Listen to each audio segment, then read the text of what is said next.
हम इस समय प्रभु का स्वागत करेंगे। वेदी पर खड़े हो जाएंगे सब लोग इस समय और आराधना करते जाएंगे हम प्रभु की।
जी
मिट जाए। Hallelujah hallelujah hallelujah hallelujah. यीशु तेरे नाम से शैतान शक्ति दूर हटे। Hallelujah hallelujah hallelujah hallelujah. यीशु तेरे नाम से सारे बंधन खुल जाए। Hallelujah hallelujah hallelujah hallelujah. यीशु तेरे नाम से सारे बंधन खुल जाए। Hallelujah hallelujah hallelujah hallelujah. यीशु तेरे नाम से अंधकार भी मिट जाए। Hallelujah hallelujah hallelujah hallelujah. यीशु तेरे नाम से दुष्ट आत्माएं दूर हटे। Hallelujah hallelujah hallelujah hallelujah. यीशु तेरे नाम से आइए आइए सारे आइए। बंधन खुल जाए। Hallelujah hallelujah hallelujah. यीशु तेरे नाम से पवित्र आत्मा उतर आए। Hallelujah hallelujah hallelujah hallelujah. यीशु तेरे नाम से अंधकार भी दूर हटे। Hallelujah hallelujah hallelujah hallelujah. यीशु तेरे नाम से स्वर्ग द्वार भी खुल जाए। Hallelujah hallelujah hallelujah hallelujah. यीशु तेरे नाम से सारे बंधन खुल जाए। Hallelujah hallelujah hallelujah hallelujah. यीशु तेरे नाम से आत्मा उतर आए। Hallelujah hallelujah hallelujah hallelujah. यीशु तेरे नाम से गूंगों को वाणी मिले। Hallelujah hallelujah hallelujah hallelujah. यीशु तेरे नाम से अंधों को आंखें मिले। Hallelujah hallelujah hallelujah hallelujah. यीशु तेरे नाम से चमत्कार हो जाए। Hallelujah hallelujah hallelujah hallelujah. यीशु तेरे नाम से हर बंधन खुल जाए। Hallelujah hallelujah hallelujah hallelujah. यीशु तेरे नाम से सारे बंधन खुल जाए। Hallelujah hallelujah hallelujah hallelujah. होने दे वर्षा होने दे। Hallelujah hallelujah hallelujah hallelujah. होने दे चमत्कार होने दे। Hallelujah hallelujah hallelujah hallelujah. होने दे अभिषेक होने दे। Hallelujah hallelujah hallelujah hallelujah. भरने दे आत्मा से भरने दे। Hallelujah hallelujah hallelujah hallelujah. अभिषेक होने दे। Hallelujah hallelujah hallelujah hallelujah. आइए आत्मा आइए। Hallelujah hallelujah hallelujah hallelujah. छूइए यीशु इन्हें छूइए। Hallelujah hallelujah hallelujah hallelujah. यीशु के नाम से आत्मा से भर जाए। Hallelujah hallelujah hallelujah hallelujah. Hallelujah hallelujah hallelujah hallelujah hallelujah hallelujah hallelujah hallelujah. Hallelujah hallelujah hallelujah hallelujah hallelujah hallelujah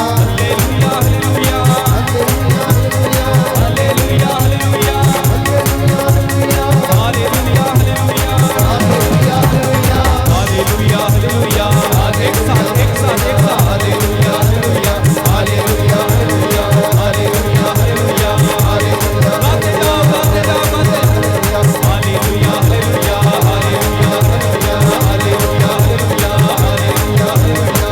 hallelujah hallelujah hallelujah hallelujah hallelujah hallelujah. स्तुति करते जाए।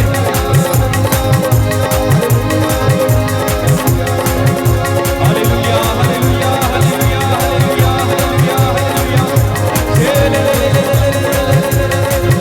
Hallelujah hallelujah hallelujah hallelujah hallelujah hallelujah hallelujah. Hallelujah hallelujah hallelujah hallelujah hallelujah hallelujah. Hallelujah hallelujah hallelujah hallelujah. Hallelujah hallelujah hallelujah hallelujah hallelujah. Hallelujah hallelujah hallelujah. धन्यवाद यीशु, धन्यवाद प्रभु। तेरी आराधना हो, स्तुति हो, महिमा हो, जय जयकार हो। अब्बा पिता, स्वर्ग द्वार खोल दीजिए। तेरी रूह की बारिश इस वक्त तेरे इन बच्चों पर, इस पवित्र भवन पर, दूर दराज से जितने भी लोग प्रभु तेरी आराधना करते हैं, इनके घरों पर तेरी आशीष बरसने दे। जो विश्वास के साथ तेरे साथ जुड़े हैं, इनके मनोरथों को पूरा कर दे। Hallelujah, hallelujah. हम तेरी आराधना करते, तेरी महिमा गाते, तेरी जय जयकार करते हैं प्रभु यीशु। तू कफरनाहूम गलीलिया में, बेतसाइदा में और प्रभु सिदोन के प्रांतों में जहां जहां पर गया वहां पर तेरी महिमा प्रकट हुई।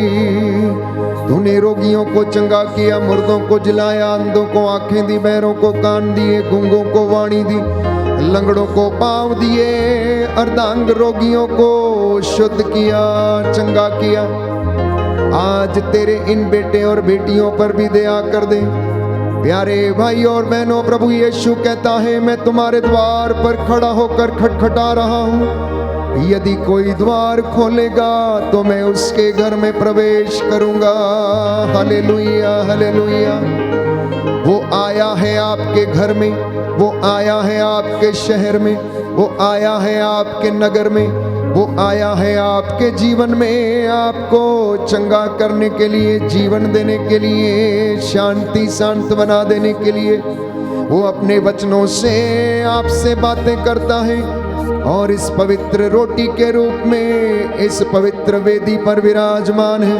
उसका सानिध्य आपको घेरे हुए है, उसकी महिमा आपके घर में छाई हुई है। प्यारे भाई, प्यारी बहन, कुछ क्षणों के लिए प्रभु से जुड़ जाना और कहना, अंगीकार करना कि यीशु आया है, यीशु आया है, यीशु आया है, यीशु आया है, यीशु आया है, यीशु आया है, यीशु आया है, यीशु आया है, यीशु आया। सभी लोग कहें, यीशु आया है, यीशु आया है, यीशु आया है, यीशु आया है, यीशु आया है, यीशु आया है, यीशु मेरे दिल में आया है, यीशु मेरे दिल में आया है, यीशु मेरे जीवन में आया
वचन सुनाने आया है, मुझे वचन सुनाने आया है। जी हाँ प्यारे भाई प्यारी बहन, वो यीशु अपने वचन के द्वारा हमें चंगा करता है। उसके वचन आत्मा और जीवन है।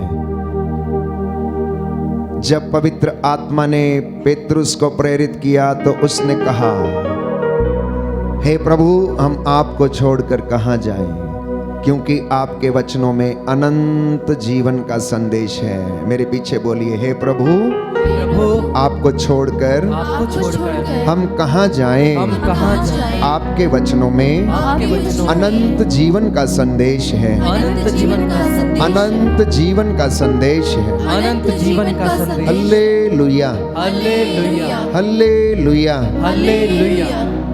जो घुटना टेक सकते हैं टेक लें, जिनके पास बाइबल है वो खोल ले। हम प्रभु की स्तुति करेंगे। स्तोत्र संख्या 147 हम दोहराएंगे। स्तोत्र संख्या 147 हम दोहराएंगे। जिनके पास बाइबल है वो खोल ले। हम प्रभु की स्तुति करें। यह पवित्र समय है। वो आदर, महिमा और सम्मान का अधिकारी है। मेरे पीछे दोहराइएगा। हालेलुया। अपने ईश्वर का भजन गाना कितना अच्छा है। हालेलुया। अपने ईश्वर का भजन गाना कितना अच्छा है। उसकी स्तुति करना कितना सुखद है। उसकी स्तुति करना कितना सुखद है। प्रभु यरूशलेम को पुनः बनवाता, प्रभु यरूशलेम को पुनः बनवाता और इजरायली निर्वासितों को एकत्र करता है। और इजरायली निर्वासितों को एकत्र करता है। वह दुखियों को दिलासा देता, वह दुखियों को दिलासा देता और उनके घावों पर पट्टी बांधता है। और उनके घावों पर पट्टी बांधता है। वह तारों की संख्या निश्चित करता है। वह तारों की संख्या निश्चित करता है। और एक एक को नाम लेकर पुकारता है। और एक एक को नाम लेकर पुकारता है। हमारा प्रभु महान है। हमारा प्रभु महान है। सर्वशक्तिमान और सर्वज्ञ है। सर्वशक्तिमान और सर्वज्ञ है। वह दीनों को संभालता, वह दीनों को संभालता और विधर्मियों को नीचे गिराता है। और विधर्मियों को नीचे गिराता है। धन्यवाद देते हुए प्रभु का गीत गाओ। धन्यवाद देते हुए प्रभु का गीत गाओ। सितार बजाते हुए प्रभु का भजन सुनाओ। सितार बजाते हुए प्रभु का भजन सुनाओ। वह आकाश को बादलों से आच्छादित करता, वह आकाश को बादलों से आच्छादित करता। पृथ्वी पर पानी बरसाता, पृथ्वी पर पानी बरसाता। और पर्वतों पर घास उगाता है। और पर्वतों पर घास उगाता है। वह पशुओं को चारा देता है। वह पशुओं को चारा देता है। और कौओं के बच्चों को भी, और कौओं के बच्चों को भी, जो उसे पुकारते हैं। जो उसे पुकारते हैं। वह योद्धाश्व की शक्ति पर प्रसन्न नहीं होता, योद्धास की शक्ति पर प्रसन्न नहीं होता। और मनुष्यों के बल को महत्व नहीं देता। और मनुष्यों के बल को महत्व नहीं देता। प्रभु श्रद्धालु भक्तों पर प्रसन्न होता है। प्रभु श्रद्धालु भक्तों पर प्रसन्न होता है। उन लोगों पर जो उसकी कृपा का भरोसा करते हैं। उन लोगों पर जो उसकी कृपा का भरोसा करते हैं। यरूशलेम प्रभु की स्तुति कर, यरूशलेम प्रभु की स्तुति कर। सियोन अपने ईश्वर का गुणगान कर।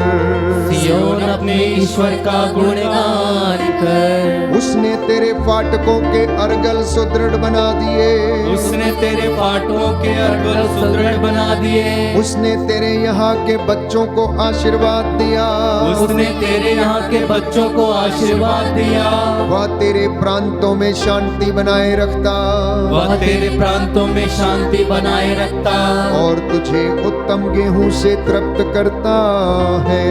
और तुझे उत्तम गेहूं से तृप्त करता है। वह पृथ्वी को अपना आदेश देता है, वह पृथ्वी को अपना आदेश देता है। उसकी वाणी शीघ्र ही फैल जाती है, उसकी वाणी शीघ्र ही फैल जाती है। वह ऊन की तरह हिम बरसाता, वह ऊन की तरह हिम बरसाता और राख की तरह पाला गिराता है, और राख की तरह पाला गिराता है। वह ओले के कण छितराता है, वह ओले के कण छितराता है।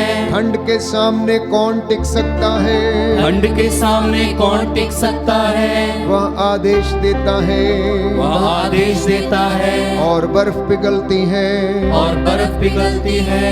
वह पवन भेजता है वह पवन भेजता है और जलधाराएं बहती है, और जलधाराएं बहती है।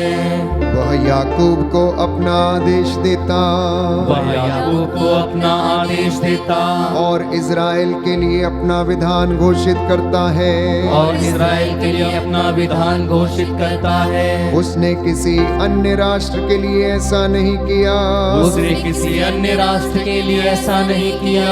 उसने उनके लिए अपने नियम नहीं प्रकट किए। उसने उनके लिए अपने नियम प्रकट नहीं किए। Hallelujah, hallelujah, hallelujah. हालेलुया। बैठ जाएं, हाथों को खुला छोड़ें। दूर दराज से, देश विदेश से जितने भी लोग मेरे साथ ऑनलाइन इस प्रार्थना में जुड़े हैं, इस वक्त महसूस कीजिए कि परमेश्वर आपके बीच में है, उसकी महिमा आपके घर में छाई हुई है। दोनों हाथों को खुला छोड़िए, पवित्र आत्मा से हम प्रार्थना करें कि वो हमारी अस्पष्ट आहों के द्वारा प्रार्थना करें, हमको अनुग्रह के सिंहासन की ओर ले चले। वो पवित्र आत्मा जैसे चेलों के ऊपर उतरा, हम पर भी उतरे और हमें आशीष प्रदान करे।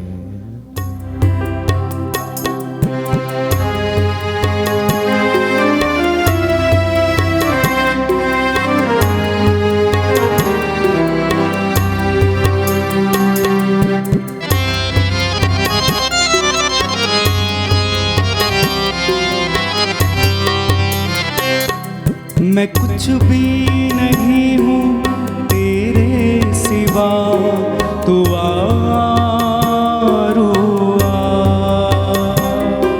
मैं कुछ भी नहीं हूँ तेरे सिवा, तू आरुआ।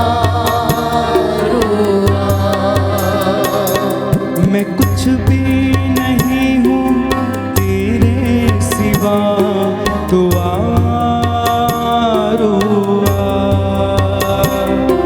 मैं कुछ भी नहीं हूँ तेरे सिवा, तू आरुआ।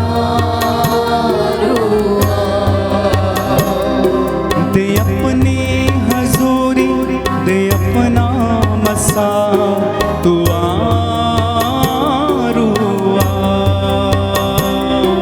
दे अपनी हजूरी, दे अपना मसा, तू आरुआ। तू आरुआ,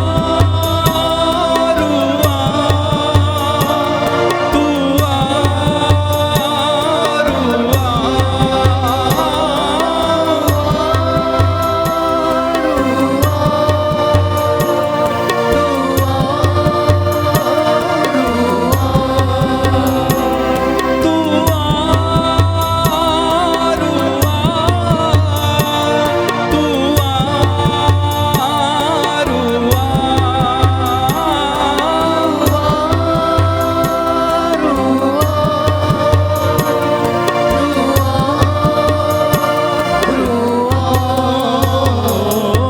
दे अपनी हजूरी, दे अपना मसा, तू आरुआ।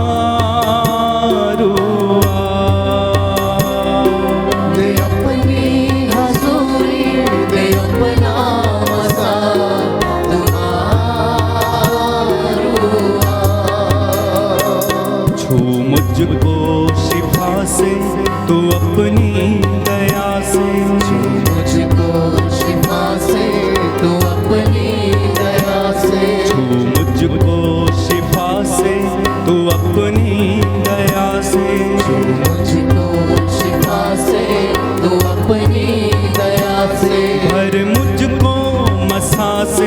यसू की वफा से, पर मुझको वफा से, यीशु की वफा से तोड़ सारे ये बंधन है मेरे खुदा।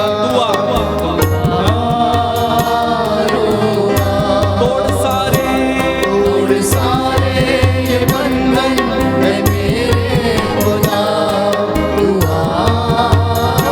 अपने हाथों को स्वर्ग की ओर उठा के गाएं, तू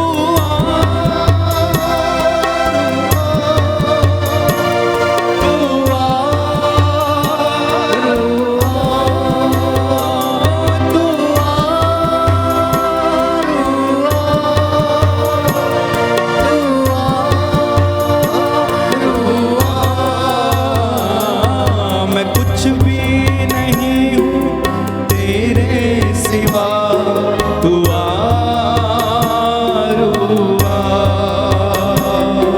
मैं कुछ भी नहीं हूँ तेरे सिवा, तू आरुआ। ऐ रूहे खुदावन, ऐ रूहे खुदा, ऐ रूहे खुदावन, ऐ रूहे खुदा। ऐ रूहे खुदावन, ऐ रूहे खुदा। ऐ रूहे खुदावन, ऐ रूहे खुदा। पर मुझ पे फजल तू, ये मेरी दुआ। मुझ पे फजल दो, ये मेरी दुआ। अरे अपनी मोहब्बत से हमको सदा तू आरुआ। अरे अपनी मोहब्बत से मुझको सदा तू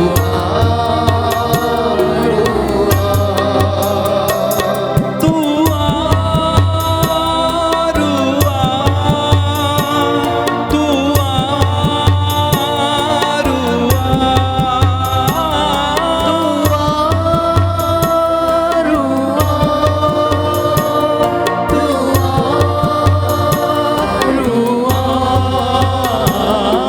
दे अपनी हजूरी, दे अपना मसा, तू आरुआ। दे अपनी हजूरी, दे अपना मसा, तू आरुआ।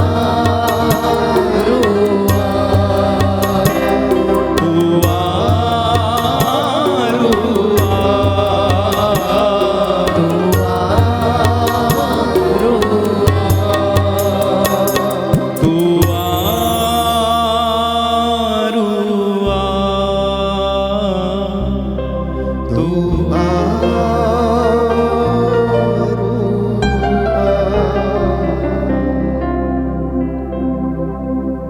हालेलुया। हालेलुया। हे प्रभु यीशु, हे प्रभु यीशु, बोल तेरा दास सुन रहा है। बोल तेरा दास सुन रहा है। तेरा वचन कहता है, तेरा वचन कहता है, तुम्हें किसी जड़ी बूटी के लेप से तुम्हें किसी जड़ी बूटी के स्वास्थ्य लाभ नहीं मिला, स्वास्थ्य लाभ नहीं मिला, परंतु परमेश्वर के वचन ने परंतु परमेश्वर के वचन ने तुम्हें चंगा किया है। तुम्हें चंगा किया है। हालेलुया। हालेलुया। प्रभु दुखियों को दिलासा देता है प्रभु दुखियों को दिलासा देता और है उनके घावों पर पट्टी बांधता है। और उनके घावों पर पट्टी बांधता है। उसने हमें मारा है, उसने हमें मारा, उसने हमें घायल किया है, उसने हमें घायल अब वही हमें चंगा करेगा। अब वही हमें चंगा करेगा। Hallelujah, hallelujah, hallelujah. हालेलुया। प्यारे भाइयों और बहनों, यीशु आया है, यीशु आया है। क्या करने के लिए आया है? वचन सुनाने के लिए आया है। क्या करने के लिए आया है? चंगा करने के लिए आया है, जीवन देने के लिए आया है, उद्धार देने के लिए आया है। जिस जिस घर में, जिस जिस नगर में यीशु गया, जहाँ जहाँ पर उसके कदम पड़े वहाँ पर उद्धार आया, शांति आई, चंगाई आई और मुक्ति आई। प्यारे भाइयों और बहनों, क्योंकि प्रभु का स्वभाव देने का है, प्रभु का स्वभाव चंगा करने का है, प्रभु का स्वभाव प्रियजनों आशीर्वाद देने का है। इंसान कितनी भी गलती क्यों ना करे, वो कितना भी पाप में क्यों ना रहे, फिर भी उसको परमेश्वर निमंत्रण देता है। यशायाह नबी के ग्रंथ अध्याय 1 पद संख्या 18 में, आओ हम एक साथ विचार करें। देखिए उसकी दयालुता। आओ हम एक साथ विचार करें, तुम्हारे पाप सिंदूर की तरह लाल क्यों ना हो, किरमिच की तरह मटमैले क्यों ना हो, मैं उन्हें हिम के समान सफेद बना दूंगा, कहता है। क्या कहता है? मैं उन्हें हिम के समान सफेद बना दूंगा। आपके जीवन में दुख है या नहीं? कष्ट है, बीमारी है, रोग है, चिंता है, आप दुखी रहते हैं। प्रियजनों, जब हम अपने कामों से परमेश्वर को कष्ट देते हैं तो वो भी दुखी होता है, वो भी दुखी होता है। इसलिए संत पौलुस कहता है, आप लोग आत्मा की प्रेरणा का दमन ना करें। आप लोग आत्मा की प्रेरणा का दमन ना करें। हम समझने का प्रयास करेंगे पवित्र वचन से कि आखिर परमेश्वर का दुख क्या था। सबसे पहले हम पढ़ते हैं कि प्रभु का वचन यिर्मयाह नबी के ग्रंथ में यह कहता है कि मैंने तो एक सुंदर दाखबारी लगाई थी। क्या कहता है? मैंने एक सुंदर दाखबारी लगाई थी और मैंने एक सुंदर दाखलता के रूप में तुमको क्या किया था? रोपा था। अध्याय 2 यिर्मयाह नबी का ग्रंथ पद संख्या 21 और उससे आगे, मैंने तुमको श्रेष्ठ जाति की उत्तम दाखलता की तरह रोपा। कैसा रोपा? उत्तम दाखलता। तुम्हारी डालियां कैसे जंगली दाखलता में बदल गईं। यह परमेश्वर का दुख था। जैसे एक मां का दुख होता है कि मेरा बेटा बदमाश कैसे बन गया, मेरा बेटा नालायक कैसे हो सकता है। जैसे एक पिता अपने पुत्री के व्यवहार पर जो बुरा आचरण करती है दुखित होता है, या बेटे के आचरण पर दुखी होता है, परमेश्वर अपनी चुनी हुई प्रजा के लिए दुखित होता है और कहता है कि मैंने तो तुमको श्रेष्ठ जाति की तरह, उत्तम दाखलता की तरह रोपा, तुम्हारी डालियां कैसे जंगली दाखलता में बदल गईं। कहता है, चाहे तुम अपने को छार से धोती और साबुन मलमल कर नहाती रहो, तुम्हारे दोष की मैल मेरे सामने बनी रहेगी। प्रभु का वचन ये कहता है, ये ईश्वर की वाणी है। सुनिए ध्यान से, इधर उधर मत देखिए, कान खोलकर। आज ये आपके उद्धार का दिन है, ये वचन आपको चंगा करेंगे। प्रभु का वचन सुना आपने, कहता है, चाहे तू अपने आप को साबुन की झाग से मल मल के नहाती रहे, लेकिन तेरा दोष सदा मेरे सामने बना रहेगा जब तक कि मैं उसे मिटा ना दूं। इसलिए मेरे पास लौट कर आ, हम दोनों बैठें, हम बातचीत करें, हम विचार करें। तेरी गलतियां कितनी भी बड़ी क्यों ना हो, परंतु मैं तेरा परमेश्वर जो तुझसे प्रेम करता हूं, मैं उसे सदा के लिए मिटा दूंगा। कहता है, मैं सदा के लिए तेरा दोष खत्म कर दूंगा। 40 की ये अवधि है। आप में से बहुत सारे लोग पूछते हैं, हम किन बातों के लिए प्रायश्चित करें, हम किन बातों के लिए प्रभु के पास लौटें, क्या कहें, पाप स्वीकार कैसे करें, आखिर हमने गलती क्या की है। प्यारे भाइयों और बहनों, परमेश्वर दोष नहीं लगाता लेकिन दुख व्यक्त करता है। इसलिए कुछ वचनों को हम पढ़ना शुरू करेंगे प्यारे भाइयों और बहनों, कि प्रभु ये कहता है, मैंने तुझे उत्तम दाखलता के रूप में मैंने तुझे रोपा था, उत्तम दाखलता के रूप में। तो प्रभु का वचन हमें बताता है, कुछ वचन मैं आपके साथ साझा करना चाहता हूं। लिखा है यशायाह नबी के ग्रंथ में,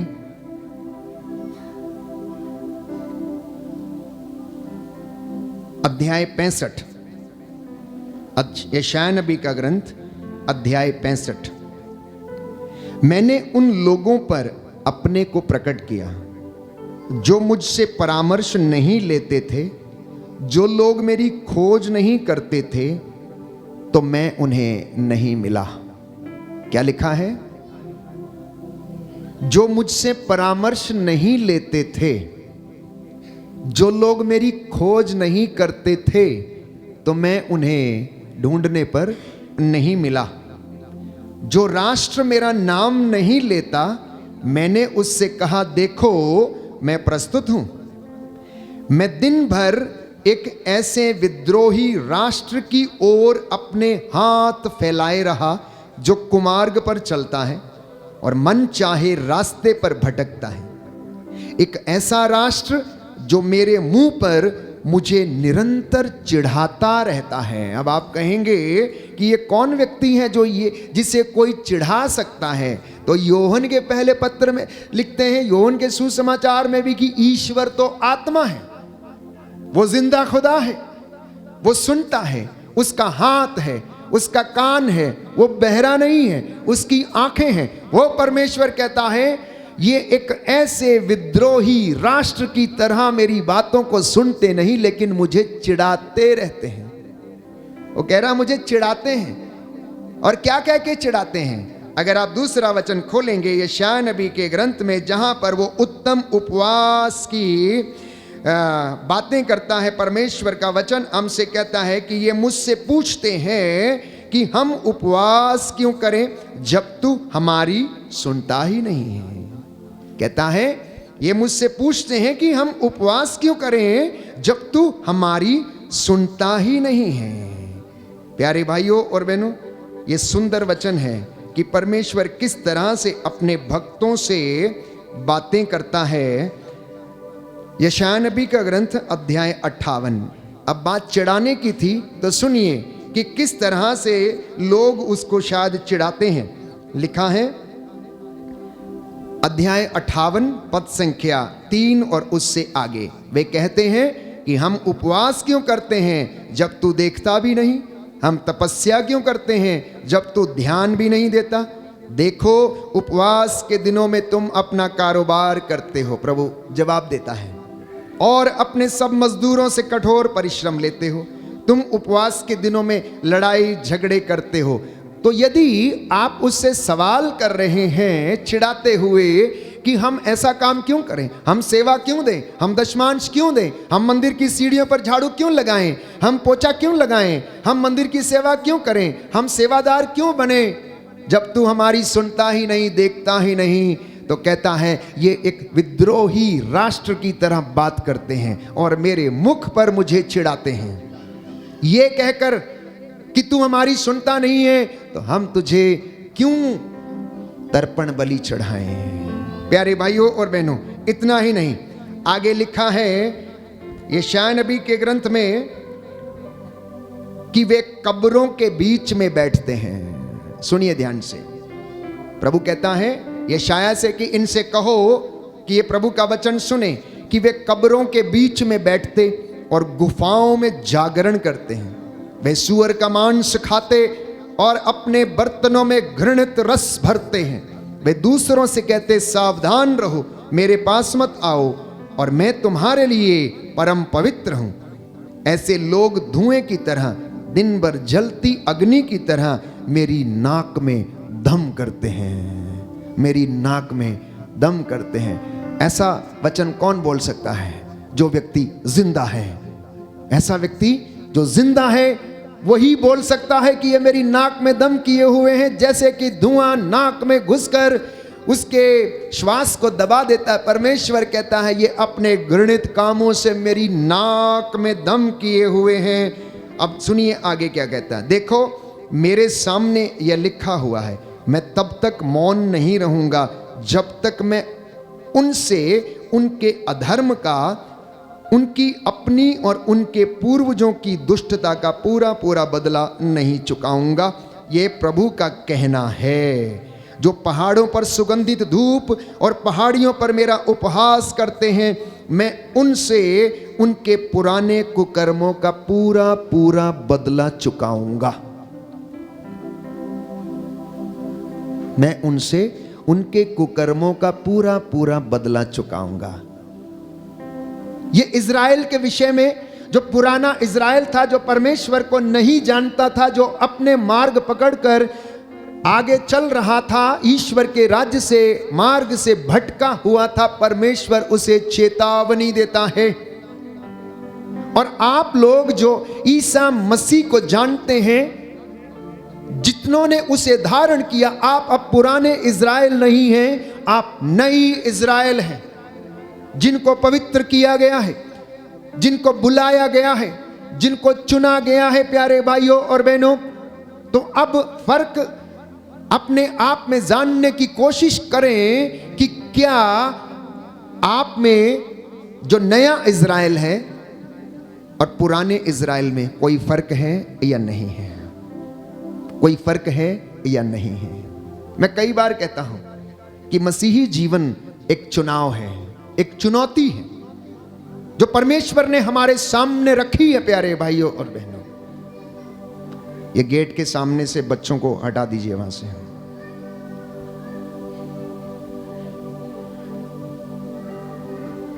तो परमेश्वर हमें अपने वचन के द्वारा आमंत्रित करता है, हमें चेतावनी देता है, लगातार चेतावनी देता है प्यारे भाइयों और बहनों, कि मैं तुम्हें शुद्ध करना चाहता हूं, मेरी प्रजा तुम मेरे पास लौट कर चले आओ, मैं तुम पर दोष नहीं लगाऊंगा, मैं सदा तुम्हें दोष नहीं दूंगा। और इसलिए कहता, आओ हम एक साथ बैठकर विचार करें। और ये वचन जो आप सुन रहे हैं आपको चंगाई प्रदान करेगा। कुछ और बातें हम पढ़ेंगे परमेश्वर के वचन से कि आखिर क्यों प्रभु को इतना दुख था कि वह इंसान से इतना नाराज था।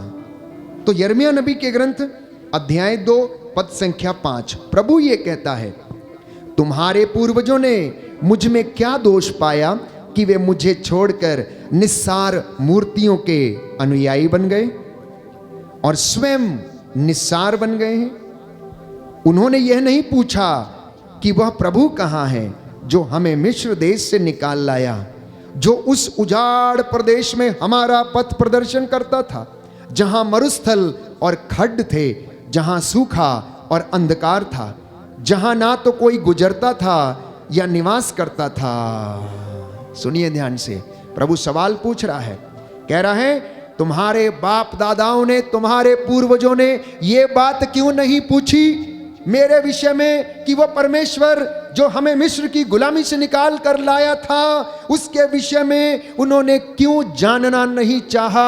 Why didn't they inquire? Why didn't they ask about the God of Israel who freed them from the captivity of Egyptians? उसके विषय में उन्होंने क्यों नहीं पूछा?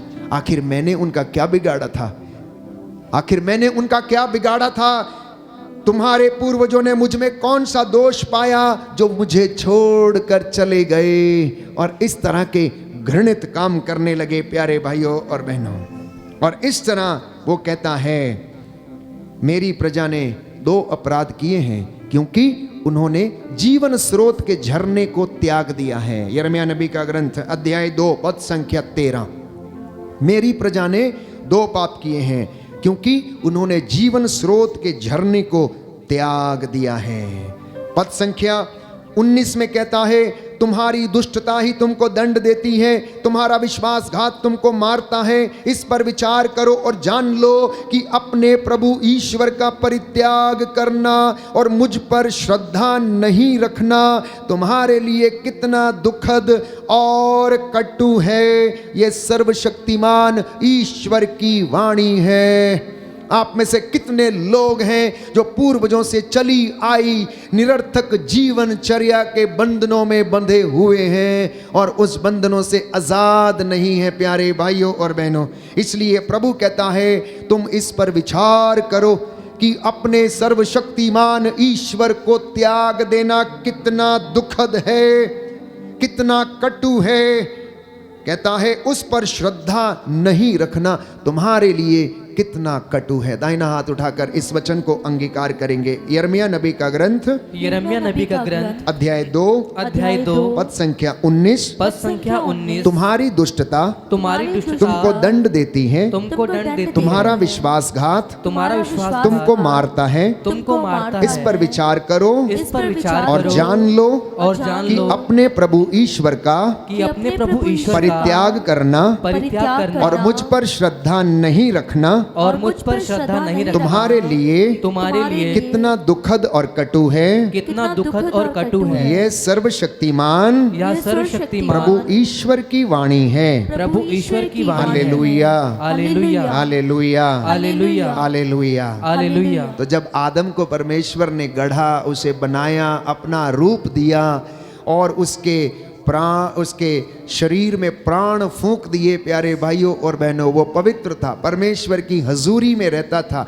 एक अच्छी सुंदर दाखलता के रूप में रोपा गया था और हेवा उसके साथ रहती थी।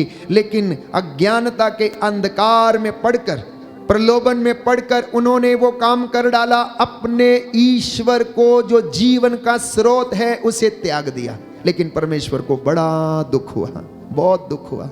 उसने पूछा, आदम ये तुमने क्या किया? हेवा ये तुमने क्या किया? आज जब माँ गलती करती है, आज जब पापा गलती करता है, तो प्रभु आपसे सवाल करता है, ओ आदम तूने क्या किया? ओ हेवा तूने क्या किया? तूने अपने बच्चों की देखभाल नहीं की, तूने उन्हें धर्म नहीं सिखाया, तूने उन्हें संस्कार नहीं सिखाए, तेरी दाखबारियां जंगली कैसे हो गई हैं? ये सवाल आज भी आपसे परमेश्वर अपनी पवित्र संहिता के द्वारा पूछता रहता है। आदम तुम कहां हो? इमैनुअल तुम कहां हो? आप में से जितने लोगों के नाम परमेश्वर ने आपको दिए हैं बपतिस्मा के दौरान, और जिस नाम से आप जाने जाते हैं, उससे आपको पुकार पुकार कर वो पूछता है, तुम कहां हो? आदम ने जवाब दिया कि मैं नंगा हूं, इसलिए मैं झाड़ियों के पीछे छिप गया हूं। आप कौन सा जवाब देते हैं? आप कौन सा जवाब देते हैं? आप क्या बोलते हैं प्रभु को? ये मनन चिंतन का विषय है। व्हाट डू यू से कि मैं कहां हूं? व्हाट डू यू से कि मैं कहां हूं? प्यारे भाइयों और बहनों, ये सवाल जब आदम से पूछा गया तो आदम ने कहा, मैं तेरी आवाज सुन के डर गया, मैं तेरी आवाज सुन के डर गया और मैंने अपने आप को झाड़ियों के पीछे, पत्तों के पीछे छिपा लिया है। परमेश्वर ने उससे कहा, किसने तुझे बताया कि तू नंगा है? क्या तुमने वो घृणित काम किया, मेरी आज्ञा का उल्लंघन किया जिसे मैंने तुझे करने से मना किया था?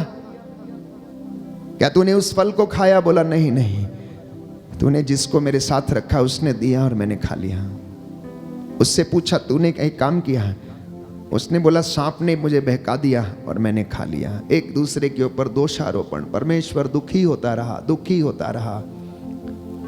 और मैंने आपको कई मर्तबा बताया है कि आदम और हेवा ने अपने लिए पत्तों के कपड़े बनाए और परमेश्वर शायद उनके ऊपर हंसता होगा, आदम की नादानी पर हंसता होगा और कहता होगा, आदम तुम क्या सोचते हो? पत्तों के कपड़े बनाकर तुम अपनी नग्नता ढक सकते हो? अभी सूरज निकलेगा, पत्ते सूख जाएंगे और तेरा शरीर फिर से नंगा हो जाएगा। तो परमेश्वर ने क्या किया? एक मेमने का वध किया। बाइबल कहती है उत्पत्ति ग्रंथ में, एक मेमने का वध किया, उसकी खाल से उसके कपड़े बनाए और आदम और हवा को वो खाल के कपड़े पहनाए। और नई व्यवस्था में बाइबल कहती है, प्यारे भाइयों और बहनों, की परमेश्वर ने अपना लहू बहाकर, यीशु ने अपना लहू बनाकर आपको पवित्रता और मुक्ति के वस्त्र पहनाए, जिससे कि आपका दोष कभी भी नग्न ना हो और परमेश्वर उसको माफ करता है और आपको वो पवित्रता के वस्त्र पहनाता है, क्योंकि उसने अपना जीवन न्यौछावर किया और हमारे लिए उन वस्त्रों को उसने प्रदान किया है, जिसको पहनकर, जिस नाम को लेकर हम उसके चरणों में आते हैं। उसका वध किया गया, उसका कोई दोष नहीं था, वो निर्दोष था और उसके बलिदान से मुझे और आपको, प्यारे भाइयों और बहनों, मुक्ति मिली, उद्धार मिला। और आज हम उसी बात को याद करने के लिए उसके सामने है और वो आपको याद दिला रहा है कि मैंने तुम्हारे लिए क्या क्या कहा, मैंने तुम्हारे लिए क्या क्या सहा, मैंने तुम्हारे लिए कौन कौन सी बातों को अपने कंधों के ऊपर उठा लिया, तुम्हारे सर्व पापों को मैंने अपने कंधों पर उठा लिया। प्यारे भाइयों और बहनों, ये परमेश्वर का दुख था, लेकिन वो दयालु ईश्वर है। वो उसी दिन से आदम और हेवा को बचाने की कोशिश में लगा रहा, इसलिए नबियों को भेजता रहा, वचन सुनाने के लिए, भविष्यवाणियां करने के लिए, जगह जगह पर उन्हें रास्ता दिखाने के लिए, मरुभूमि में प्यारे भाइयों और बहनों उन्हें हर चीज मुहैया कराने के लिए, पानी, मन्ना खाने के लिए, भोजन, बटेरे, और उनके साथ साथ वो रहता था। क्यों? क्योंकि वो उनसे प्रेम करता था। क्यों करता था? वो 40 साल जो मरुभूमि में उन्होंने बिताए प्यारे भाइयों और बहनों, जो कि लगभग 13 दिन की यात्रा थी। परमेश्वर का वचन हमें बताता है प्रज्ञा ग्रंथ अध्याय 12 पद संख्या 10 में कि तूने धीरे धीरे दंड देकर उन्हें प्रायश्चित करने का अवसर प्रदान किया। प्रज्ञा ग्रंथ अध्याय 12 पद संख्या 10, बुक ऑफ विजडम। बार बार इस वचन को आप पढ़ें, बार बार इस वचन को आप पढ़ें। Book of wisdom chapter 12 verse 10। किंतु तूने धीरे धीरे दंड देकर उन्हें पश्चाताप करने का अवसर दिया, हालांकि तू उनका विकृत स्वभाव और जन्मजात दुष्टता जानता था, और यह भी कि वे अपने विचार कभी नहीं बदलेंगे, क्योंकि यह जाति प्रारंभ से ही अभिशप्त थी। यह जाति प्रारंभ से ही अभिशप्त थी। प्रभु का वचन कहता है वो जानता था कि इनका विकृत स्वभाव कभी बदलेगा नहीं, लेकिन फिर भी वो मौका दिया, क्योंकि वो हमारे प्रति अपना प्रेम प्रकट करता है, अपनी दयालुता को हमें दिखाना चाहता है, इसलिए वो हमारे पीछे पीछे आता है और अपने उन पावन हाथों में हमें स्वीकार करने के लिए तैयार रहता है, चंगा करने के लिए तैयार रहता है।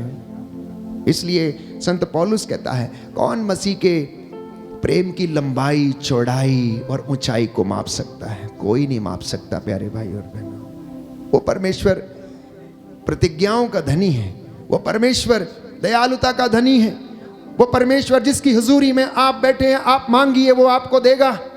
लेकिन वो वचन कहता है योहन के सुसमाचार में कि तुमने अभी तक मेरा नाम लेकर कुछ मांगा नहीं है।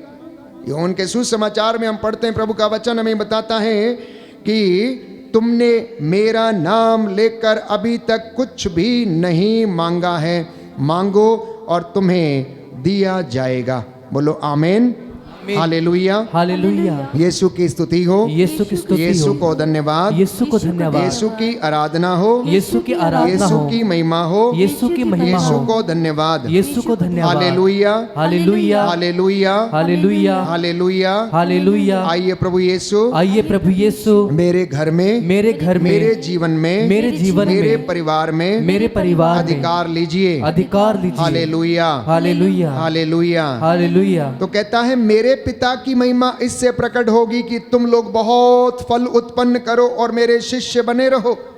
यदि तुम मुझ में रहो और तुम में मेरी शिक्षा बनी रहती है तो चाहे जो मांगो वह तुम्हें दिया जाएगा, चाहे जो मांगो वह तुम्हें दिया जाएगा, चाहे जो मांगो वह तुम्हें दिया जाएगा। अध्याय 14 योहन का सुसमाचार पद संख्या 13 और उससे आगे। तुम मेरा नाम लेकर जो कुछ मांगोगे मैं तुम्हें वही प्रदान करूंगा, जिससे कि पुत्र के द्वारा पिता की महिमा प्रकट हो। यदि तुम मेरा नाम लेकर मुझसे जो कुछ भी मांगोगे तो मैं तुम्हें वही प्रदान करूंगा। बोलिए आमीन, आमीन, hallelujah, hallelujah, hallelujah, hallelujah, hallelujah, hallelujah. तो वो परमेश्वर देने वाला है, सदा देने के लिए तैयार है। बहुत सारे लोग हैं मांगते भी हैं लेकिन विश्वास भी नहीं करते हैं, मांगते भी हैं विश्वास भी नहीं करते हैं, विचलित रहता है। याकूब इसके विषय में लिखता है कि जो व्यक्ति संदेह करता है वो समुद्र की लहरों की तरह है, वो समुद्र की लहरों की तरह है, कभी उठती हैं, कभी नीचे बैठती हैं, कभी ऊपर होती हैं, कभी नीचे बैठती हैं। तो ऐसा व्यक्ति जो संदेह करता है प्यारे भाइयों और बहनों, वो कभी भी अपने जीवन में सफल नहीं होता है, वो कभी भी अपने जीवन में सफल नहीं होता है। इसलिए योशुआ के ग्रंथ अध्याय 4 पद संख्या 1 से 2 में हम पढ़ते हैं कि इज़राइल का प्रभु ईश्वर ये कहता है कि मैंने मूसा और हारून को भेजा, चमत्कार दिखाए, मैंने अमोरियों को तुम्हारे हाथ में दे दिया, मैंने चट्टान से पानी निकाला, मैंने समुद्र को 2 भागों में विभाजित कर दिया। अध्याय 24 पद संख्या 15 में कहता है, योशुआ कहता है कि मैं उस परमेश्वर के नाम की शपथ लेकर मैंने ये फैसला किया है कि आज से मैं और मेरा परिवार प्रभु की क्या करेंगे, सेवा करेंगे। तुम लोग डिसाइड करो कि तुम्हें क्या करना है, तुम लोग डिसाइड करो तुम्हें क्या करना। और मैंने कहा मसीही जीवन एक चुनौती है, आप लोगों के सामने है कि आप क्या करना चाहते हैं, किसे चुनना चाहते हैं। योशुआ ने कहा मैंने सेवा करने का निर्णय लिया है, आप लोग क्या करना चाहते हैं। विधि विवरण ग्रंथ अध्याय 30 पद संख्या 19 में हम पढ़ते हैं कि मूसा ने भी वही बात कही जो योशुआ अब तक लोगों से कह रहा था। अध्याय 30 विधि विवरण ग्रंथ पद संख्या 1, प्रभु कहता आशीर्वाद और अभिशाप दोनों तुम्हारे सामने हैं, किसे चुनना चाहते हो वो चुन लो। अध्याय 30 पद संख्या 15 विधि विवरण ग्रंथ, जीवन और मृत्यु, भलाई और बुराई तुम्हारे सामने रखता हूं, जिसे चुनना चाहते हो उसे तुम लोग चुन लो। ये आज का वचन है। परमेश्वर प्यारे भाइयों और बहनों अपने डरवैयों को क्या करता है, आशीष प्रदान करता है। इसलिए जब हम उसके अनुग्रह के सिंहासन के पास आते हैं तो हमें घबराने की आवश्यकता नहीं है। हालांकि वो हमारे जीवन में अनेक दोष निकाल सकता है, लेकिन कहता है मैं तुम पर दोष नहीं लगाऊंगा। मेरे बेटे मैं तुम पर दोष नहीं लगाऊंगा, मेरी बेटी मैं तुम पर दोष नहीं लगाऊंगा। मैं तुम्हारे आचरण से भली भांति परिचित हूं, मैं तुम्हारे आचरण से भली भांति परिचित हूं, परंतु मेरी एक इच्छा है कि तुम मेरे पास लौटकर चले आओ, मेरे पास लौटकर चले आओ। कई लोग सोचते हैं कि परमेश्वर का स्वभाव ऐसा है कि वो दंड नहीं देगा। प्यारे भाइयों और बहनों, पुरानी व्यवस्था में बाइबल निरंतर यही कहती है कि मैं जब तक तुम्हें दंड ना दूंगा क्या मैं छोड़ दूं तुमको। कहता नहीं, ऐसे कैसे छोड़ दूंगा। कहता ऐसे कैसे छोड़ दूंगा। मैंने मिरियम को नहीं छोड़ा, जिसने मेरे दास मूसा के ऊपर अभियोग लगाया। 7 दिन मैंने उसे तंबू से बाहर रखा और उस तंबू से परमेश्वर हट गया। बाइबल कहती है परमेश्वर हट गया, नाराज हो गया, चला गया।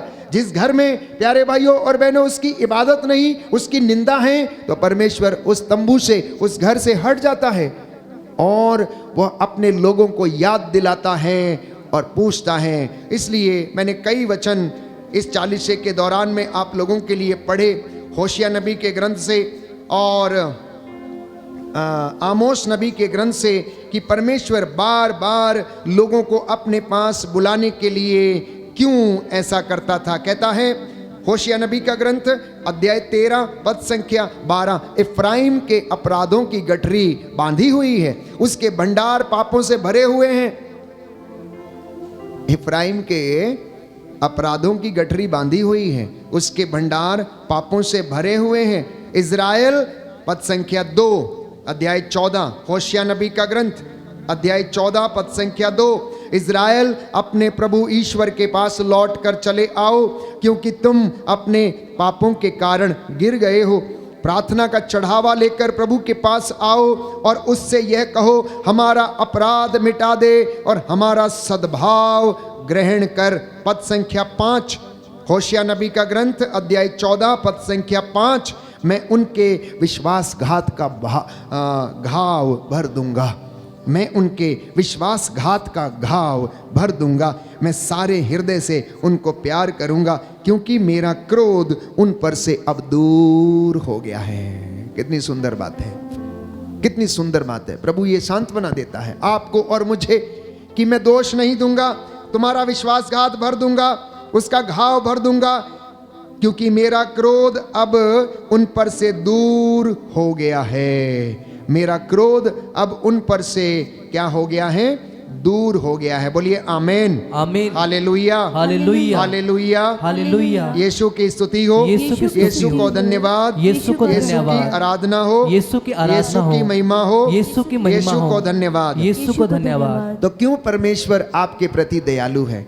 इफ्राइम 12 वंशों में से एक वंश था। उसके विषय में बाइबल कहती है, प्यारे भाइयों और बहनों, लिखा है होशिया नबी का ग्रंथ अध्याय 11 पद संख्या 3, मैंने इफ्राइम को चलना सिखाया, मैंने धमोला वासियों को चलना सिखाया। कहता है मैंने जहां जहां मेरी प्रजा है मैंने उनको चलना सिखाया। आपका नाम लेकर कहता है मैंने इस घराने को चलना सिखाया। और आगे लिखा, मैंने उन्हें गोद में उठाया करता था किंतु वे नहीं समझे कि मैं उनकी देखरेख किया करता था।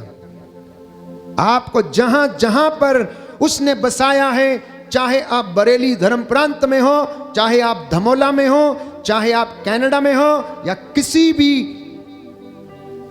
स्टेट में या देश में हो, कहता है मैंने इन्हें चलना सिखाया, मैंने इन्हें अपनी गोद में उठाया। चाहे आप कलकत्ता में हो, चाहे आप असम में हो, चाहे आप गुजरात में हो, चाहे आप किसी भी जगह पर हो, जिस जिस जगह पर आप रहते हैं, परमेश्वर का वचन ये कहता है कि मैंने इफ्राइम को चलना सिखाया, मैंने उन्हें गोद में उठाया किंतु वे नहीं समझे कि मैं उनकी देखरेख करता था। मैं उन्हें दया से प्रेम की बागडोर में टहलाता था। मैं उन्हें दया तथा प्रेम की बागडोर से उन्हें टहलाता था। मतलब दया की और प्रेम की डोरी उनके हाथ में दी और उनको पकड़ पकड़ कर मैं आगे चलता था और उन्हें साथ में लेकर चलता था, परंतु ये लोग नहीं समझे। अगला वचन यदि आप पढ़ेंगे, जिस तरह कोई बच्चे को उठाकर गले लगाता है उसी तरह मैं भी उनके साथ व्यवहार करता था। मैं झुककर उन्हें भोजन दिया करता था, जैसे एक माँ अपने बच्चों को भोजन देती है। उनको मिस्र में लौट जाना पड़ेगा अगर वो मेरी बात नहीं मानेंगे। मेरी प्रजा मेरे विरुद्ध विद्रोह करने को तुली हुई है, इसलिए उसे जुए की सजा दी जाएगी जिसे कोई भी खोल नहीं सकेगा। इफ्राइम, मैं तुम्हें कैसे त्याग दूं? इज़राइल, मैं तुम्हें कैसे शत्रुओं के हाथों में सौंप दूं? मैं तुम्हें अदमा के समान कैसे राख में मिला दूं? मैं तुम्हें सबोईम के समान कैसे भस्म कर दूं? मेरा हृदय यह नहीं मानता, मुझ में दया उमड़ आती है। मैं अपना क्रोध भड़कने नहीं दूंगा। मैं फिर इफ्राइम का विनाश नहीं करूंगा, क्योंकि मैं मनुष्य नहीं, मैं ईश्वर हूं, कहता है। इसलिए मैं तेरा सर्वनाश नहीं करूंगा। चाहे तू कितने पाप कर ले, चाहे तू कितने तंत्र मंत्र कर ले, लेकिन मेरी दया तेरे प्रति उमड़ आएगी।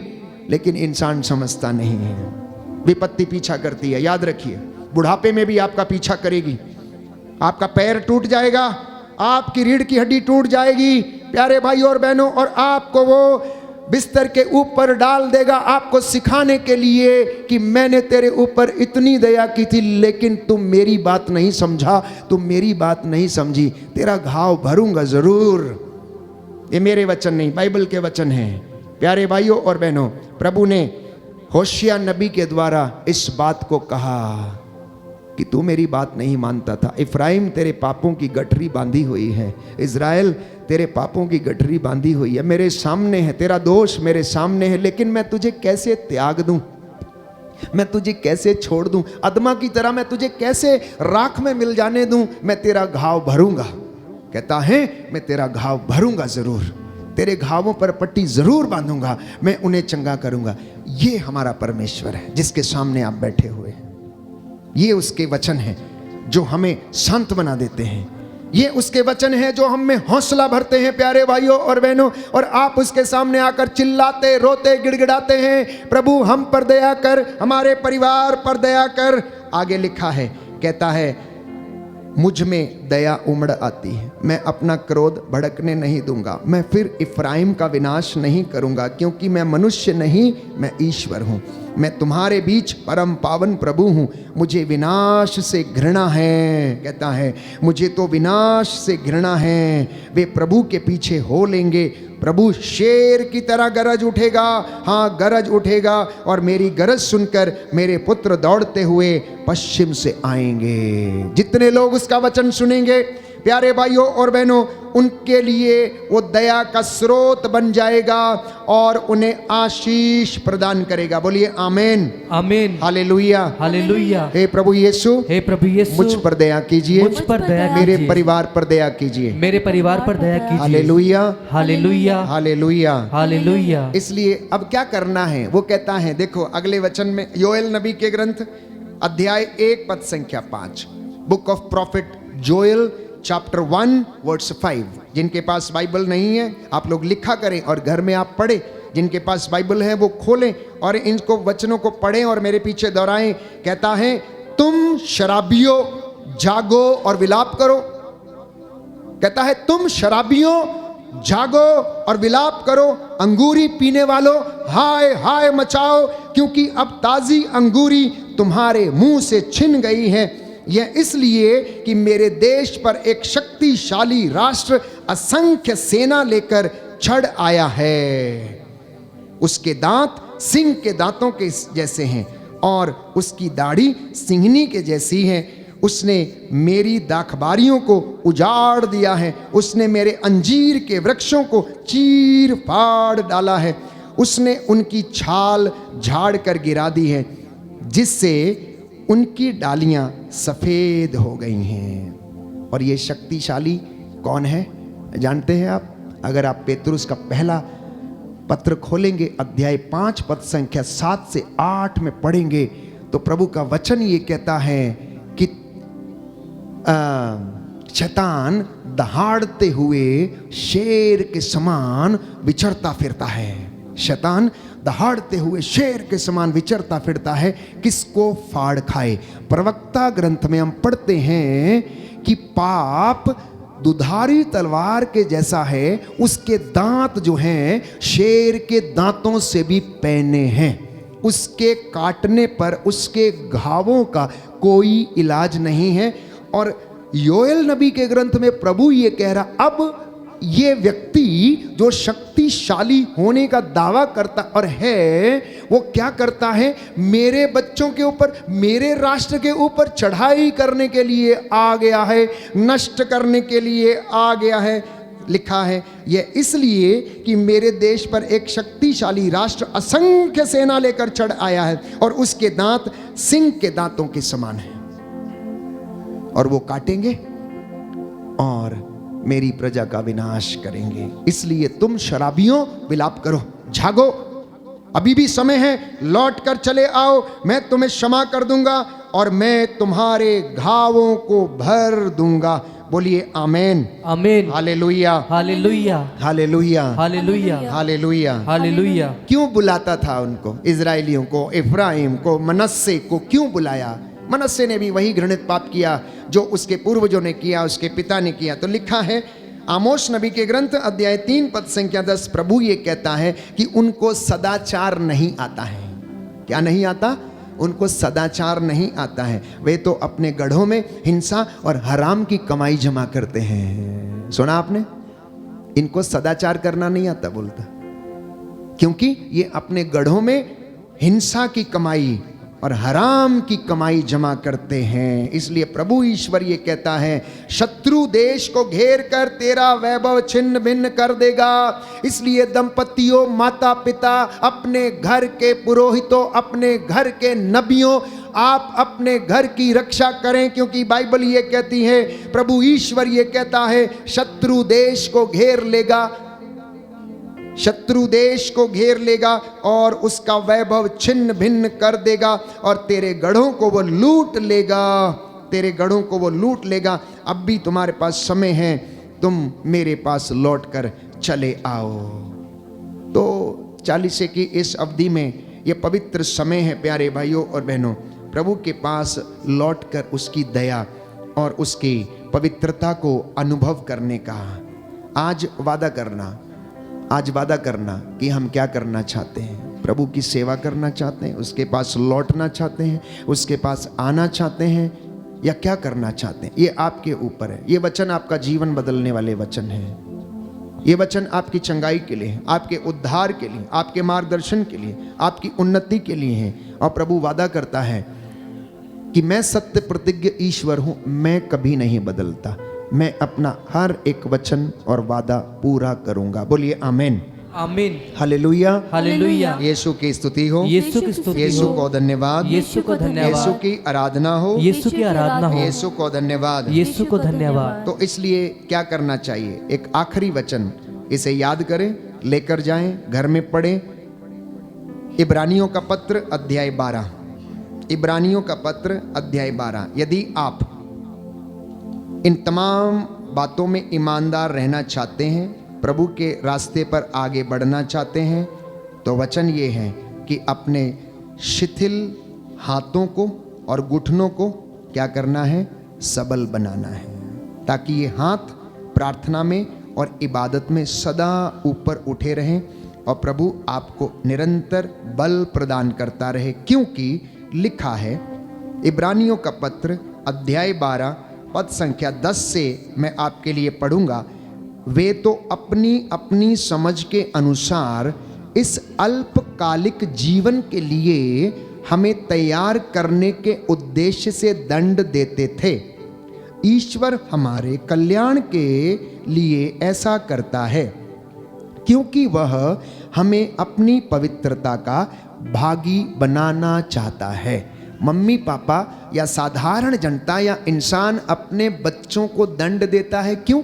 अल्पकालिक जीवन में सुधरने के लिए, मतलब अपनी रोजमर्रा की जिंदगी में बच्चा सुधर जाए, इसलिए वो उनको दंड देते हैं। लेकिन संत पौलुस लिखता है कि परमेश्वर हमारे कल्याण के विषय में ऐसा सोचता है, इसलिए वो ऐसा करता है और हमें दंड देता है, क्योंकि वो हमें अपनी पवित्रता का भागी बनाना चाहता है। और वो अल्पकालिक नहीं, थोड़े समय के लिए नहीं, संपूर्ण जीवन के लिए, अनंत जीवन के लिए वो ऐसा करना चाहता है। इसलिए अगला वचन है, जब दंड मिल रहा है तो वो सुखद नहीं है, दुखद प्रतीत होता है, किंतु जो दंड के द्वारा प्रशिक्षित होते हैं वे बाद में धार्मिकता का शांतिप्रद फल प्राप्त करेंगे। इसलिए ढीले हाथों तथा शिथिल घुटनों को सबल बना लें और सीधे पथ पर आगे बढ़ते जाएं, जिससे लंगड़ा भटके नहीं बल्कि चंगा हो जाए। दाहिना हाथ उठाकर वचन दोहराएंगे। प्रभु का वचन कहता है, प्रभु का वचन कहता है, ढीले हाथों तथा शिथिल घुटनों को सबल बना लें और सीधे पथ पर आगे बढ़ते जाएं, जिससे लंगड़ा भटके नहीं बल्कि चंगा हो जाए। Hallelujah, hallelujah, hallelujah, hallelujah, hallelujah, hallelujah. आइए हम खड़े हो जाएंगे। इस वक्त हम प्रभु का धन्यवाद करें। प्रभु के सामने उसकी हुजूरी में हम बैठे हैं। उसने हमें अपने दुख के विषय में बताया और कहा है, ओ यूदा, ओ इफ्राइम, ओ इज़राइल, ओ मेरे बच्चों, ओ मेरे बेटी और बेटियों, मैंने तुम्हें सुंदर दाखलता के रूप में रोपा था। ये जंगली कैसे हैं? मैंने तुम्हें चलना सिखाया, उठना सिखाया, बैठना सिखाया, झुककर मैंने तुम्हारे लिए भोजन परोसा। क्यों तुम्हारा जीवन ऐसा हो गया है? आओ मेरे पास, आओ मेरे पास।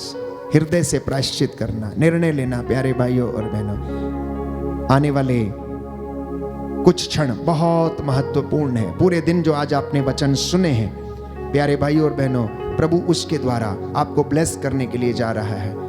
अपने इन हाथों को नीचे मत झुकने देना। मम्मी पापा बच्चों के लिए इन्हें समर्पित कर देना। प्रभु आज आपको ब्लेस कर रहा है। आज की रात्रि वो आपके कल्याण के विषय में सोच रहा है। उसने जो योजना बनाई है वो पूरी होगी। कोई है जो अपनी बेटी के लिए प्रार्थना कर रहा है, अच्छे वर मिलने के लिए। प्रभु आपको ब्लेस कर रहे हैं। आपकी योजना पूरी हो, बस परमेश्वर के पास लौटना। कोई है जो बहुत ज़्यादा अंदर से दुखित है, बहुत ज़्यादा दुखित है अपराध बोध के कारण, प्रभु आपको क्षमा करता है। कोई है जो बहुत दुखी है अंदर ही अंदर, गिल्ट फीलिंग या अपराध बोध के कारण, the lord is forgiving you right now. प्रभु आपको ब्लेस कर रहे हैं और क्षमा प्रदान कर रहे हैं और कह रहे हैं कि मैं तेरे विश्वासघात का घाव भर दूंगा, मैं तुझ पर दोष नहीं लगाऊंगा। प्यारे भाई और बहनों, इस वक्त हम प्रार्थना करेंगे, वो सांत्वना दाता प्रभु आप लोगों को चंगाई प्रदान करे, आंतरिक चंगाई आपको प्रदान करे। वो आत्मा जो प्यारे भाइयों और बहनों हम पर छाया हुआ है, आंतरिक चंगाई आपको प्रदान करे। आंतरिक चंगाई दाता आ जाइए, आकर के चंगा कर दीजिए। आंतरिक चंगाई दाता आ जाइए, आकर के चंगा कर दीजिए। आंतरिक चंगाई दाता आ जाइए, आकर के चंगा कर दीजिए। आंतरिक चंगाई दाता आ जाइए, आकर के चंगा कर दीजिए। रोगी हूँ मैं, पापी हूँ, प्रभु चंगा कर दे मुझे। रोगी हूँ मैं, पापी हूँ, प्रभु चंगा कर दे मुझे, चंगा कर दे मुझे प्रभु जी, चंगा कर दे मुझे, चंगा कर दे मुझे प्रभु जी, चंगा कर दे मुझे। आंतरिक चंगाई दाता आ जाइए, आकर के चंगा कर दीजिए। आंतरिक चंगाई दाता आ जाइए, आकर के चंगा कर दीजिए। दोनों हाथों को सीने पर लगाएंगे इस वक्त। अपने हृदय में, मन में जो चोटें हैं प्यारे भाइयों और बहनों, उसके लिए प्रभु से चंगाई की प्रार्थना करें। आपके शरीर में कोई कमी है, कोई घटी है, कोई बीमारी है, प्रभु से प्रार्थना करें और वो आपको सांत्वना प्रदान करेगा, आपके दुखों को वो हल्का करेगा। आंतरिक चंगाई दाता आ जाइए, आकर के चंगा कर दीजिए। आंतरिक चंगाई दाता आ जाइए, आकर के चंगा कर दीजिए। घायल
दोनों हाथों को अपने सिर पे रखेंगे। प्रभु एक वचन दे रहे हैं, प्रवक्ता ग्रंथ अध्याय 37 पद संख्या 21।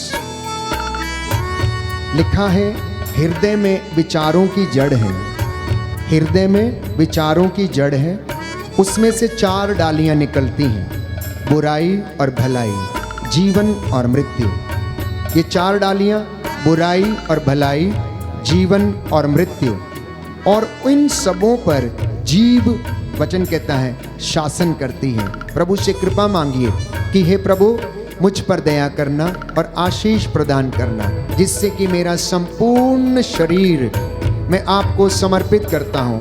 हे प्रभु अपने पवित्र आत्मा से हमारी अगुवाई कीजिए।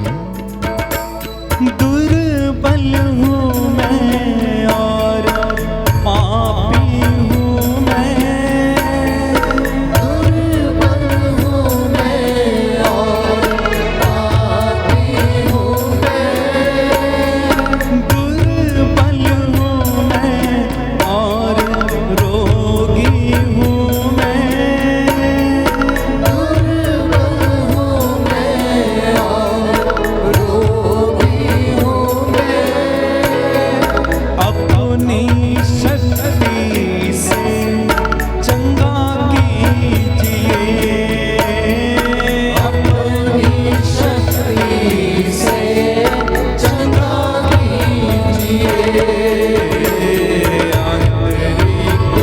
चंगाई दाता आ जाइए, आकर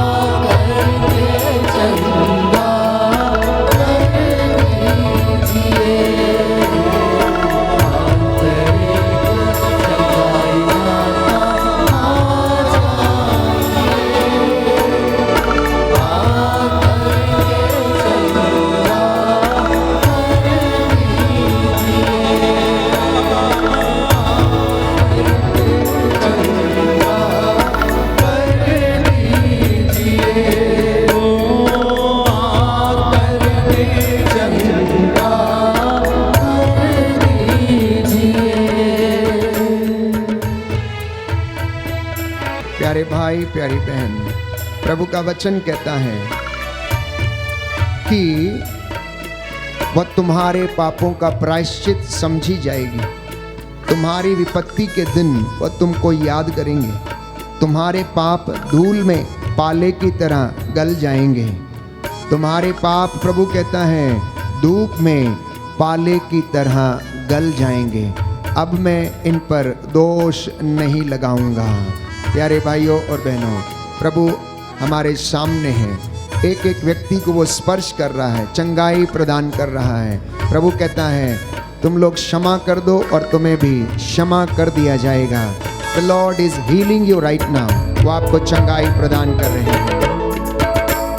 तेरी शरण में आया प्रभु, तेरी शरण में आया प्रभु, देने को कुछ भी ना लाया प्रभु, देने को कुछ भी ना लाया प्रभु, मुझ पापी को ग्रहण कीजिए, मुझ पापी को ग्रहण कीजिए,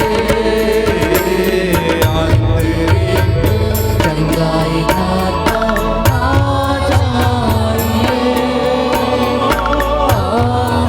के चंगा कर दीजिए,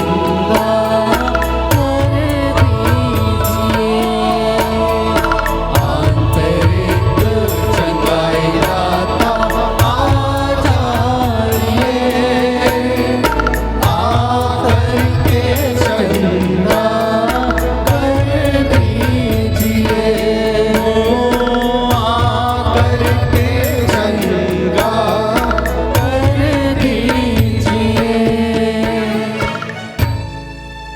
याद कीजिए कि एक स्त्री जो रक्तस्राव से पीड़ित थी, उसने अपने मन में ये सोचा कि यदि मैं इस व्यक्ति के कपड़े का पल्ला भी छू लूंगी तो मैं चंगी हो जाऊंगी। भीड़ को चीरते हुए वो यीशु के नजदीक गई और विश्वास के साथ उसने उसके कपड़े का पल्ला छू लिया। यीशु ने महसूस किया कि उसके भीतर से शक्ति निकली है और उन्होंने कहा, किसने मुझे छुआ?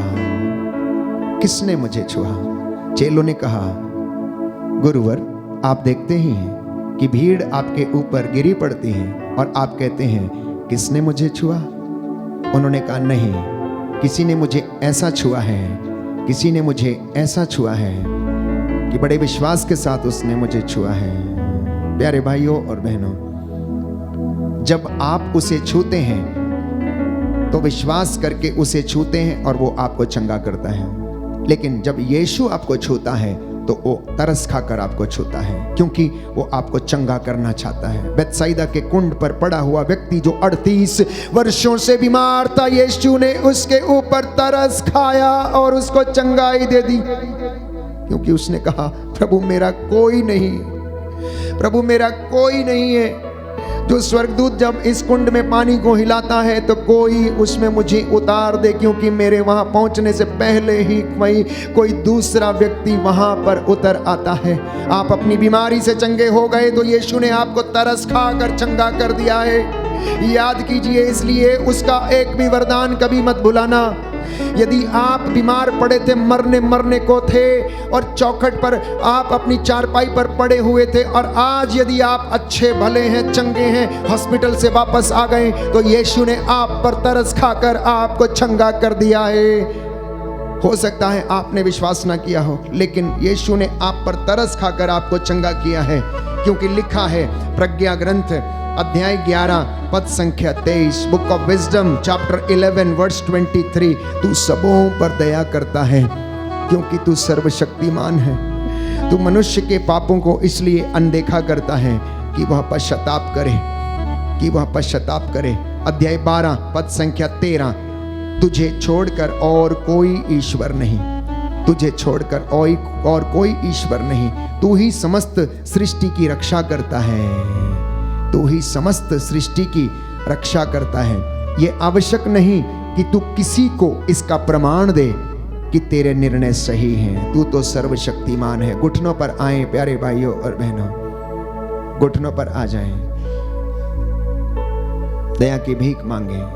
ये पवित्र समय है प्यारे भाइयों और बहनों। आप में से बहुत सारे लोगों को उसने छुआ है, चंगा किया है। आप में से बहुत सारे लोगों को उसने छुआ और चंगा किया है।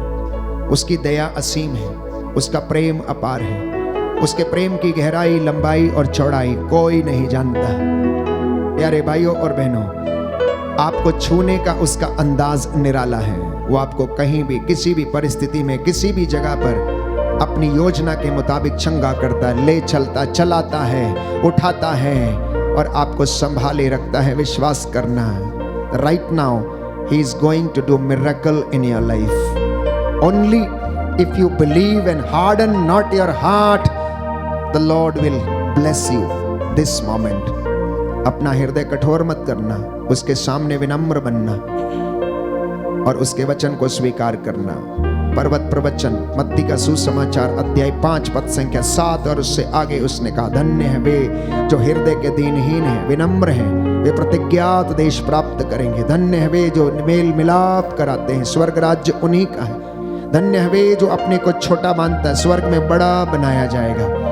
प्यारे भाई, प्यारी बहन, इस वक्त परमेश्वर आपको ब्लेस कर रहा है। जहां भी आप इस वक्त हैं, आप परमेश्वर की हजूरी में पूरी पवित्रता, श्रद्धा और भक्ति के साथ खड़े हो जाएं।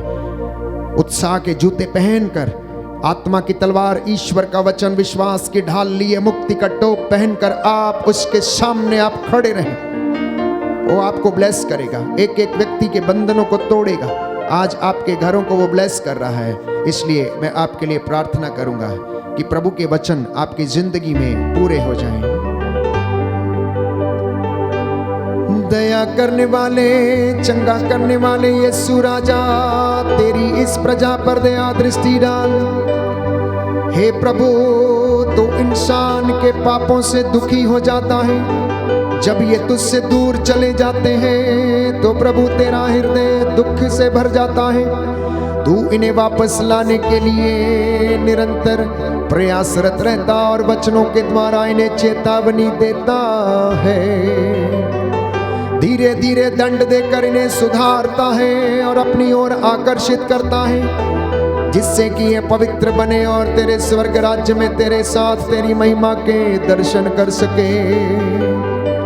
मैं तेरा अयोग्य सेवक प्रभु यीशु इस वक्त तेरी हुजूरी में उपस्थित होकर मूसा के जैसे तेरे नबियों के जैसे हाथों को उठाता हूँ, प्रायश्चित करता हूँ, मध्यस्थता करता हूँ तेरे इन बेटे और बेटियों के लिए। इन पर दया कीजिए, इनके पापों को क्षमा कर दे, इनके दुखों को हल्का कर, इनके आटा गूंदने की परात को आशीष दे। इनके पूर्वजों से चली आई निरर्थक जीवनचर्या से इन्हें आजाद कीजिए। तेरे वचन आत्मा और जीवन है प्रभु यीशु। आज इन वचनों के द्वारा हमारे जीवन में 100 गुना फल लाए। हम प्रायश्चित करें और हमारा प्रायश्चित प्रभु उचित फल उत्पन्न करें। आत्मा के वरदानों से और फलों से हमें भर दे।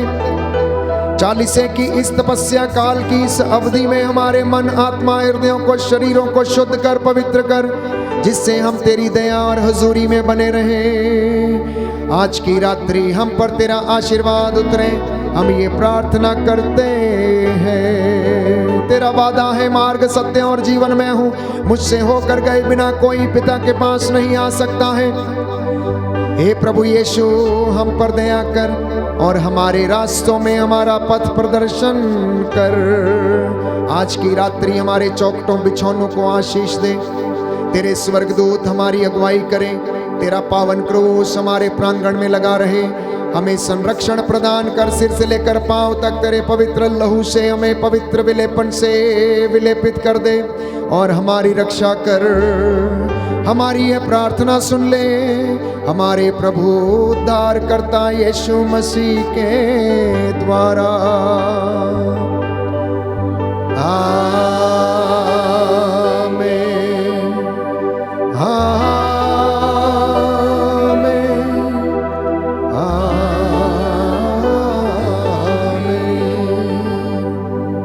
पवित्र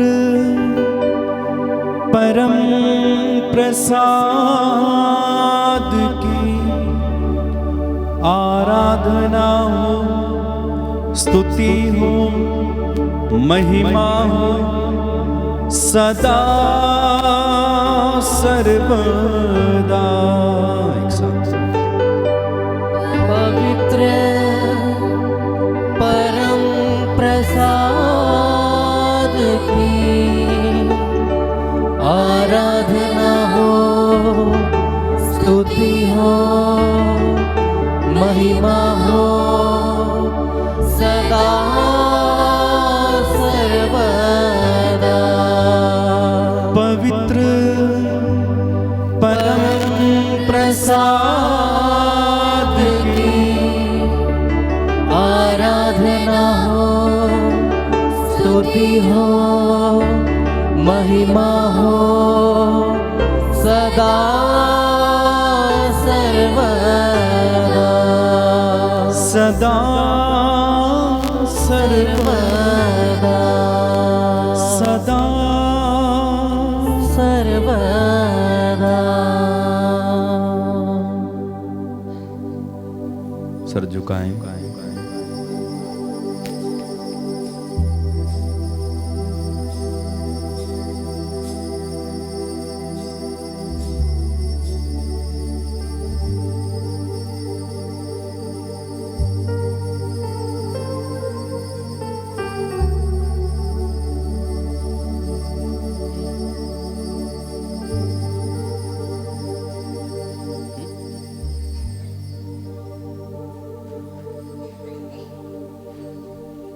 जोरदार तालियां बजाएं, प्रभु को धन्यवाद।